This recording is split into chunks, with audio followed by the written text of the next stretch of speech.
Баршаңызға сәлем достар, қош келдіңіздер менің каналыма. Бүгін мен сіздермен слезы ангела деген пирог рецептімен бөлісетін боламын.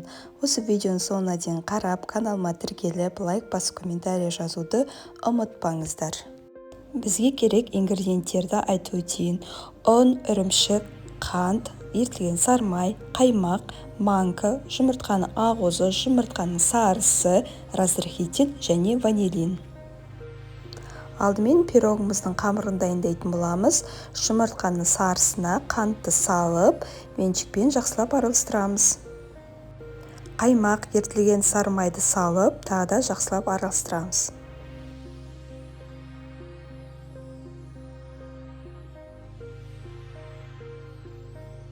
Онға разрыхительді салып, қамыр елейтін боламыз. Формамды алдын ала дайындап қойдым. Қамырымыз осындай болып шығу керек. Енді формамызға саламыз. Дайындап қойған қамырымызды холодильникке сала тұрамыз. Пирогымыздың қоспасын дайындайтын боламыз. Ірімшікті блендерге жақсылап араластырамыз.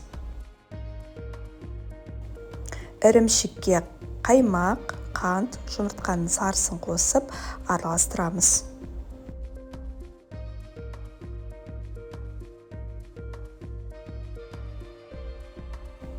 Ванилин, манка қосып араластырамыз.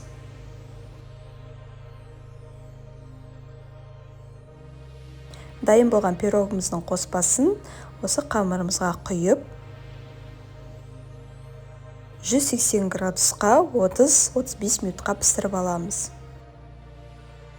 Меренге дайындайтын боламыз. Жұмыртқаның ақуызын 1 минуттай миксерге араластырып аламыз. Қантымызды себелеп салып, миксерге араластырамыз. Осындай бізде меренге болып шығу керек. Пирогымыз пісті. Ыстықтай күйінде пирогымыздың үстіне меренгіні салатын боламыз. 160 градусқа 15 минутқа пісіріп аламыз. Пирогым пісті. Ысылай күйінде үлкенде табақпен жауып қоямыз суғанша. Не себептен деп ойласаңыздар, үстіне капелькалар пайда болу үшін. Сол үшін слезы ангела деп аталады.